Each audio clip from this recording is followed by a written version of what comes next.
കോഴിക്കോട്ടെ ജയലക്ഷ്മി ടെക്സ്റ്റൈൽസിലെ തീപിടുത്തം നിയന്ത്രണ വിധേയം. പാളയം കല്ലായി റോഡിലുള്ള വസ്ത്രാലയത്തിന്റെ 3-4 നിലകളിലായാണ് തീപിടുത്തമുണ്ടായത്. 18 ഫയർ യൂണിറ്റുകൾ എത്തിയാണ് 2.5 മണിക്കൂറോളം നീണ്ട പ്രയത്നത്തിനൊടുവിൽ തീ നിയന്ത്രണ വിധേയമാക്കിയത്. രമ്യ ദാസ് ചേരുന്നു. രമ്യ, പറയൂ.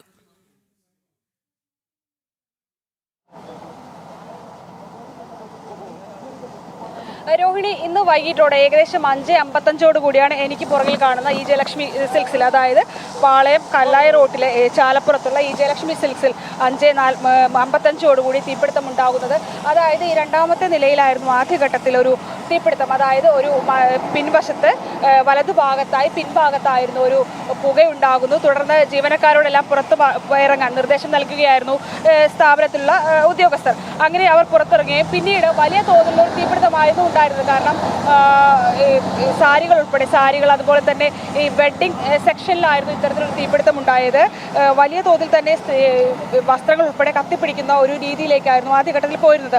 ആദ്യഘട്ടത്തിലെത്തിയ ഫയർ എഞ്ചിനുകളെല്ലാം അപര്യാപ്തമായതിനെ തുടർന്ന് ഏകദേശം 18ഓളം ഫയർ എഞ്ചിനുകളാണ് എത്തിയാണ് തീ അണയ്ക്കാൻ നിയന്ത്രണ വിധേയമാക്കാൻ കഴിഞ്ഞിട്ടുള്ളത്. അതായത് കരിപ്പൂരിൽ നിന്നുള്ള അത്യാധുനിക സൗകര്യങ്ങളോട് കൂടിയുള്ള ഫയർ എഞ്ചിൻ ഉൾപ്പെടെ എത്തിച്ചിട്ടാണ് ഇപ്പോൾ തീ നിയന്ത്രണ വിധേയമാക്കാൻ, ഏകദേശം 8 കൂടി തന്നെയാണ് ഇത്തരത്തിൽ തീ നിയന്ത്രണ വിധേയമാക്കാൻ കഴിഞ്ഞിട്ടുള്ളത്. 2023 സമാനമായി തന്നെ ഈ ബിൽഡിങ്ങിൽ ഇത്തരത്തിലൊരു തീപിടുത്തം ഉണ്ടായിട്ടുണ്ട്. അതിനുശേഷം ആണ് ഇത്തരത്തിൽ വലിയ തോത്, അന്ന് ഇത്രത്തോളം ഭീകരമായ രീതി അല്ലെങ്കിൽ വലിയ രീതിയിലേക്കുള്ള ഒരു തീപിടുത്തത്തിലേക്ക് എത്തിയിരുന്നില്ലെങ്കിലും പിന്നീട് ഇത്തവണ ഇത് വലിയ രീതിയിലേക്ക് ഒരു തീപിടുത്തമായി മാറുകയായിരുന്നു.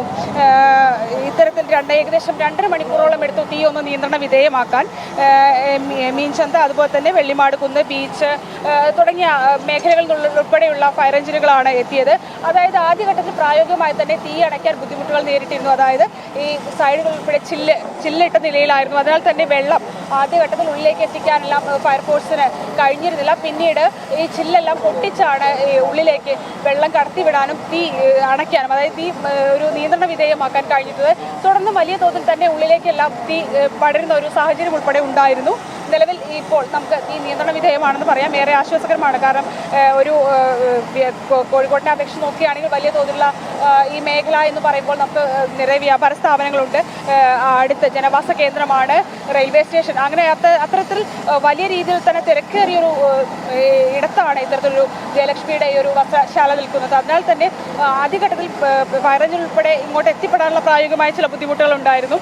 തുടർന്ന് ഇപ്പോൾ നമുക്ക് തീ നിയന്ത്രണ വിധേയമാണെന്ന് തന്നെ പറയാം. ഇപ്പോൾ നമ്മളോടൊപ്പം വ്യാപാരി വ്യവസായിയുടെ ഏകോപന സമിതിയുടെ പ്രസിഡന്റ് സുനിൽ കുമാറുണ്ട്. നമുക്ക് അദ്ദേഹത്തോട് തന്നെ ചോദിക്കാം.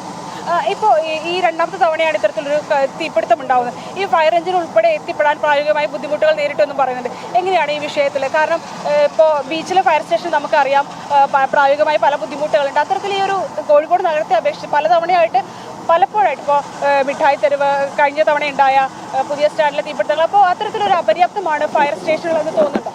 2005-ലും 2007-ലും മിഠായി തെരുവിൽ തീപിടുത്തമുണ്ടായി.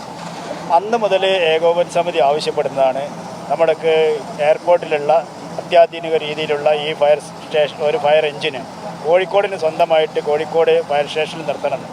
അതിനുശേഷം ബീച്ചിലുള്ള അഗ്നിശമന സേന ആ കെട്ടിടം പൊളിച്ച് ആകെ 2 യൂണിറ്റായിട്ടാണ് ഇപ്പോൾ അവിടെ പ്രവർത്തിക്കുന്നത്. യുദ്ധകാലാടിസ്ഥാനത്തിൽ ചെയ്യേണ്ട കാര്യങ്ങളാണത്. അത് ചെയ്യാതെ ഇത് 2005-ലെ തീപിടുത്തത്തിൽ മിഠായി തെരുവിനെ രക്ഷപ്പെടുത്തിയത് ഈ പാന്തറാണ്. അന്ന് ഞങ്ങൾ അന്നത്തെ മന്ത്രി കോഴിക്കോടുകാരനായ മുനീർ സാറുമായിട്ട് സംസാരിച്ചപ്പോൾ അന്ന് തന്നെ അതിനുള്ള പ്രാരംഭ പ്രവർത്തനങ്ങൾ തുടങ്ങി എത്രയും പെട്ടെന്ന് കോഴിക്കോടിന് അനുവദിക്കുക എന്ന് പറഞ്ഞിട്ടുള്ള 20 വർഷം കഴിഞ്ഞു. 20 വർഷത്തിന് ശേഷം കോഴിക്കോട് നഗരം ഇന്ന് 50-60 നിലകളുള്ള കെട്ടിടങ്ങൾ കോഴിക്കോട്ട് ഉയരുകയാണ്. ഈ പഴയ സംവിധാനങ്ങൾ വെച്ച് തീ കെടുക്കാൻ ശ്രമിച്ചാൽ ഇതുപോലുള്ള അവസരങ്ങളുണ്ട്. 3 മണിക്കൂറായി ഇപ്പം കോഴിക്കോട് ജയലക്ഷ്മിക്ക് തീ പിടിച്ചിട്ട്. അപ്പം 6 മണിക്ക് ശേഷം പിടിച്ചിട്ട് ഇപ്പോൾ 2 മണിക്കൂറിന് ശേഷമാണ് ഞാൻ കലക്ടറായിട്ട് ബന്ധപ്പെട്ടപ്പോൾ കലക്ടർ പറഞ്ഞ് എയർപോർട്ടിൽ നിന്ന് മിഷൻ പുറപ്പെട്ടിട്ടുണ്ട്. അത് വന്നിട്ട് ആണ് പെട്ടെന്ന് ഇപ്പം കുറച്ച് നിയന്ത്രണ വിധേയമായത്.